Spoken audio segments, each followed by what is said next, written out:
Olá, tudo bem? É um prazer estar junto a você para mais uma vez estudarmos a Palavra de Deus. O tema de hoje é a Bíblia Sagrada e o Grande Conflito. Aqui em João 17, versículo 17, está escrito assim, ó: santifica-os na verdade, a tua palavra é a verdade.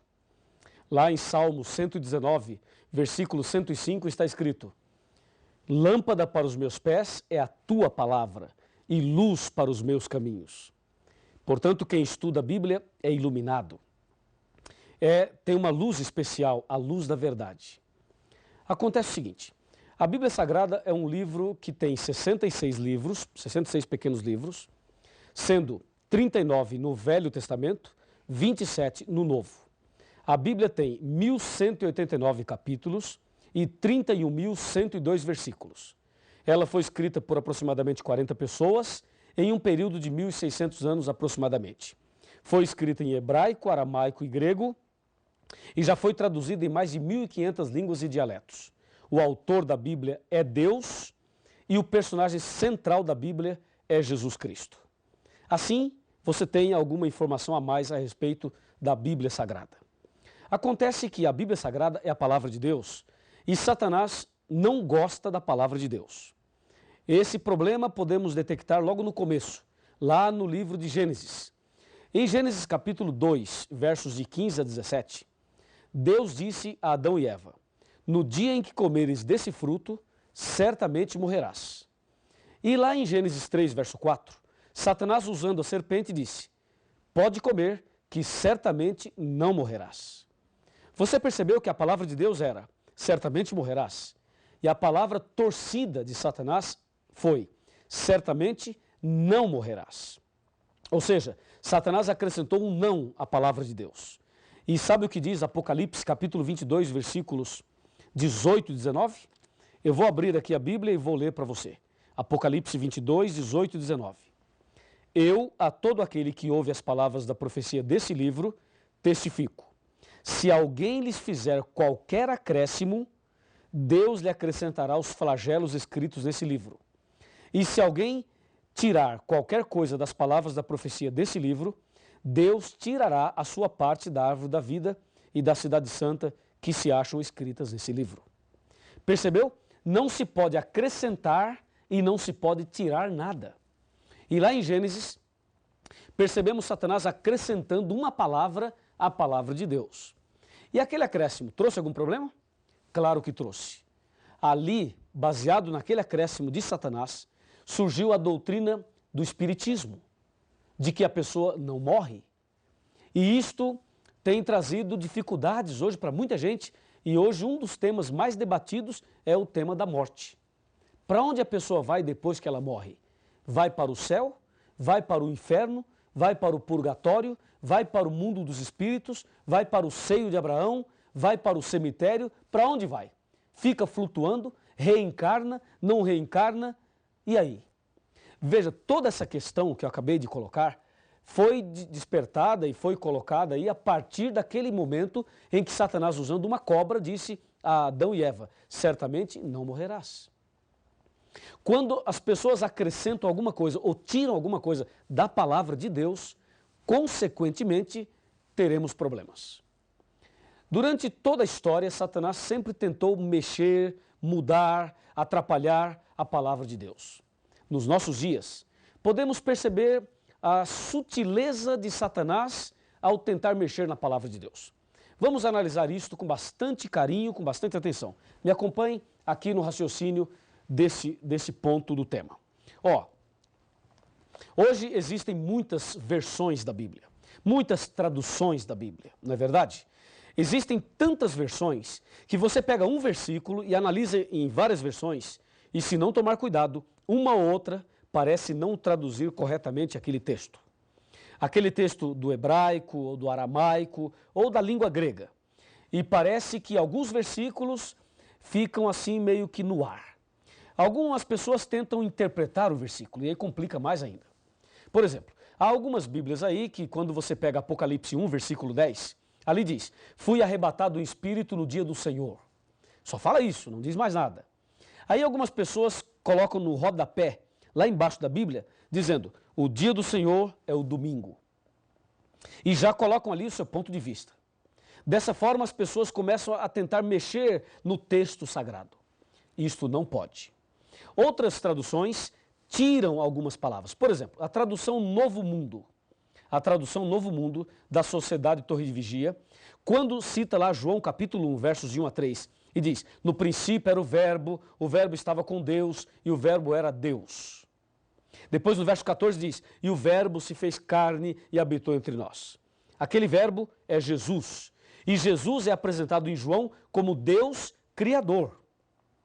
Mas na Bíblia, a tradução Novo Mundo, está escrito assim, ó, no princípio era a palavra estava com Deus e a palavra era um Deus. Esse um entre colchetes e esse Deus com D minúsculo. Colocando Jesus como uma criatura e não como Criador. Além de ser pecado isto, é uma blasfêmia e com isto há também o problema de mexer na palavra de Deus. E assim, existem outros casos que não temos agora condições e tempo para abordar todos eles. Você já pode perceber que Satanás está também lutando nesse grande conflito contra a palavra de Deus. E uma das coisas que o inimigo é especialista é tentar levar as pessoas a criarem uma falsa interpretação. Hoje, em nossos dias, existem cerca de 36 mil religiões do ramo cristão. E cada religião fala uma coisa. Cada religião tem uma doutrina, tem um pensamento. E por que existem tantas religiões e a cada dia surgem novas? Justamente porque as pessoas leem uma coisa e entendem outra. Ou porque o inimigo muitas vezes atrapalha a compreensão da pessoa da palavra de Deus. E por isso nós temos que tomar bastante cuidado e prestar muita atenção e ler a palavra de Deus sempre com muita oração. Se você pegar a Bíblia romana e a Bíblia João Ferreira de Almeida e fizer uma comparação, você irá perceber algumas coisas graves. Eu vou lhe mostrar algumas delas. Me acompanhe. Agora eu vou fazer uma análise rápida da Bíblia romana e também fazer uma comparação com a Bíblia de João Ferreira de Almeida, atualizada ou corrigida, tanto faz. Me acompanhe aqui. Ó, na palavra de Deus, já disse, ela tem 66 livros, certo? Disse também que ela tem 1.189 capítulos, 31.102 versículos, 773.693 palavras e 3.566.480 letras. E vimos que a Bíblia está subdividida em 5 partes, foi o nosso primeiro estudo. Agora veja, a ira de Satanás contra a palavra de Deus levou ao seguinte problema, comparando a Bíblia romana com a Bíblia original. Na Bíblia original, nós sabemos, como eu já disse, existem 66 livros, mas a Bíblia romana tem 73 livros. Assim, podemos perceber a ira de Satanás mexendo na palavra de Deus. Como já vimos também, ele é especialista em mudar e torcer a palavra de Deus. Por exemplo, na Bíblia romana, existem 7 livros a mais. O primeiro livro é 1 Macabeus, depois 2 Macabeus, depois Tobias, em seguida Judite, depois Sabedoria, Eclesiástico e Baruque. Esses 7 livros são conhecidos como livros apócrifos, ou seja, livros ocultos. A palavra apócrifo aí vem do grego, que quer dizer oculto, alguma coisa que não foi revelada por Deus. Então esses 7 livros aí aparecem a mais na Bíblia romana. E mais, no livro de Esther existe um acréscimo, e no livro de Daniel também existe um acréscimo. Assim, a Bíblia romana vai contra um princípio da própria Bíblia, que diz, nada deve ser acrescentado e nada deve ser tirado. Como você pode perceber, eles acrescentaram, enquanto em outras versões eles tiraram. Mas nós devemos manter fidelidade à palavra de Deus.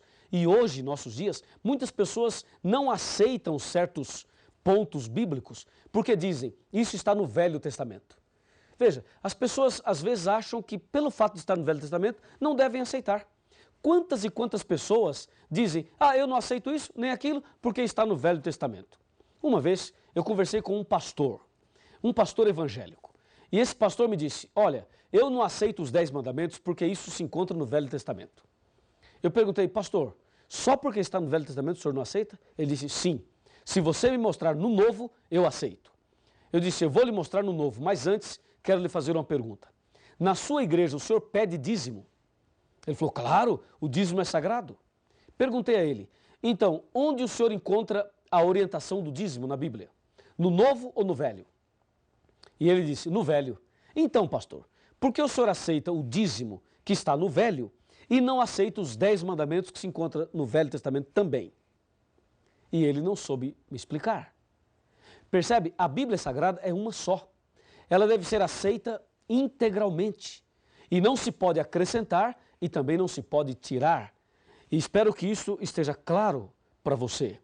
O problema é que esses 7 livros a mais que eu acabei de mencionar, eles trazem mensagens estranhas, erros doutrinários, como orações pelos mortos, falsas curas, feitiçarias, salvação por esmolas e obras, alteração do destino das almas após a morte e também a falsa doutrina do purgatório. E mais, tem histórias fictícias, histórias lendárias, histórias absurdas, ensina artes mágicas e ensina feitiçaria, como é o caso de Tobias, capítulo 6, de 1 a 9. Deu para perceber? Não se pode acrescentar e não se pode tirar. E agora veja o outro ponto tão grave quanto esse. Me acompanhe nesse raciocínio, nesse pensamento. Um outro ponto tão grave quanto esse. A palavra de Deus diz aqui em Mateus capítulo 4, que quando Jesus estava sendo tentado, Satanás disse a Jesus, se tu és filho de Deus, transforma as pedras em pães. Jesus respondeu da seguinte maneira, está escrito, Mateus 4, está escrito. Quando Jesus diz está escrito, Jesus está citando a Bíblia, a palavra. Aí Jesus disse, está escrito, nem só de pão viverá o homem, mas de toda a palavra que sai da boca de Deus. Ok? Muito bem. Aí na segunda tentação, Satanás percebeu que Jesus disse, está escrito. Então na segunda tentação, no versículo 5, diz assim, ó, então o diabo levou a cidade santa e colocou-o sobre o pináculo do templo e lhe disse, se és filho de Deus, atira-te abaixo, porque está escrito, aos seus anjos ordenará a teu respeito que te guardem, e eles se sustentarão nas suas mãos para que não tropeces em alguma pedra. Você notou que na segunda tentação o diabo disse, está escrito? E aí Jesus rebate essa tentação no versículo 7 dizendo, respondeu-lhe Jesus, também está escrito, não tentarás o Senhor teu Deus. Você notou que em um texto o diabo diz, pula Jesus, porque está escrito que Deus vai te proteger. E Jesus rebate dizendo, mas também está escrito. Eu pergunto, quem estava certo, Jesus ou Satanás? Satanás ou Jesus? Quem estava com a razão? Claro que você vai dizer, Jesus está com a razão, e eu também digo isso. Mas você diz que Jesus estava com a razão só porque o outro é Satanás? Ora, Satanás usou a Bíblia, não usou? Jesus usou a Bíblia também, não usou? Claro, os dois usaram a Bíblia. E como você sabe que Jesus está certo e o diabo não, se os dois usaram a Bíblia? Quer ver? Para complicar um pouquinho mais. Imagina, tira Jesus, tira Satanás do contexto aqui, do cenário aqui, e coloque uma religião no lugar de Jesus e outra no lugar do diabo. Uma usa a Bíblia e diz, é assim. A outra usa a Bíblia e diz, não, não é assim, é assim. E aí eu pergunto, qual das duas está certa? Percebeu? Aí a coisa começa a se complicar. Então aqui, nesse caso da tentação de Cristo, nós percebemos de forma bem clara o que acontece no mundo religioso. Nem todo mundo que usa a Bíblia está falando a verdade. Nem todo mundo que está no púlpito pregando a Bíblia ou em algum outro lugar possui a verdade. Você vê, o diabo usou a Bíblia e eu pergunto, ele estava certo? Não, não estava. Jesus usou a Bíblia e Jesus estava certo. A pergunta é, por que Jesus estava certo e o diabo não, se os dois usaram a Bíblia? É simples, é que Jesus usou o texto dentro do contexto e o diabo usou o texto fora do contexto, totalmente fora. O diabo pegou um texto e forçou o texto a falar uma coisa que ele não estava falando. É justamente isso que acontece em nossos dias. É exatamente esse o problema. As pessoas hoje, muitas delas, usam o texto fora do contexto. Só para você ter uma ideia, uma vez eu estava ouvindo um programa de rádio e o pregador dizia assim, ó, o Salmo 23 fala, preparas uma mesa perante mim na presença dos meus inimigos. Sabe o que esse pregador fez? Mandou fabricar uma mesa e colocou uma toalha branca sobre a mesa e deu envelopes para as pessoas e disse para as pessoas, coloquem os seus pedidos sobre a mesa, porque Deus diz, preparas uma mesa na presença dos meus inimigos. E diz ele, sexta-feira tal, nós iremos aqui fazer oração forte na presença do inimigo e Deus nos dará a vitória, porque está na Bíblia. Você percebeu? Ele pegou um texto da Bíblia, torceu o texto e fez o texto falar uma coisa que não está falando para tentar convencer as pessoas a darem dinheiro e a fazer a campanha que ele queria fazer. Isto aí é usar o texto fora do contexto. Porque quando o salmista, no capítulo 23, fala, preparas uma mesa na presença dos meus adversários, ele não manda você fabricar uma mesa. Mas ele se refere ao que acontecerá no momento da perseguição. Esse Salmo 23 vai se cumprir na época da perseguição. E as pessoas torcem o texto, como esse exemplo que acabei de dar. Meu amigo, a palavra de Deus é uma lâmpada para os nossos pés, é uma luz para o nosso caminho. Quem estuda a Bíblia jamais será enganado, jamais será confundido. Agora, aproxime-se aqui de mim, chegue bem pertinho aqui de mim, que eu vou te dizer algumas palavras importantes dentro desse assunto, dentro desse contexto. Pode chegar um pouquinho mais perto. É o seguinte, se você examinar a Bíblia, se você se apegar cada vez mais à palavra de Deus, saiba de uma coisa, a luz da verdade brilhará no seu coração e as trevas serão banidas. E vai se cumprir na tua vida o que está na palavra de Deus. Lembra? Conhecereis a verdade e a verdade vos libertará. Então, não deixe que o engano tome conta de você, mas permita que a verdade ilumine a sua vida. Se você assim deseja, então feche os seus olhos e vamos conversar com Deus. Querido Deus, nosso muito obrigado por esta mensagem da Tua Palavra. Ajuda-nos, ó Deus, a andar nos Teus caminhos e que a Tua Palavra seja estudada cada dia e que a verdade que encontramos nela possa ser colocada em prática por cada um de nós. Abençoe esta pessoa que estuda a Bíblia conosco hoje. Nas Tuas mãos eu o entrego. Em nome de Jesus. Amém. Cristo me tem fiel amizade, nele encontrei real liberdade, pois sobre a cruz minha alma comprou, dele portanto eu sou.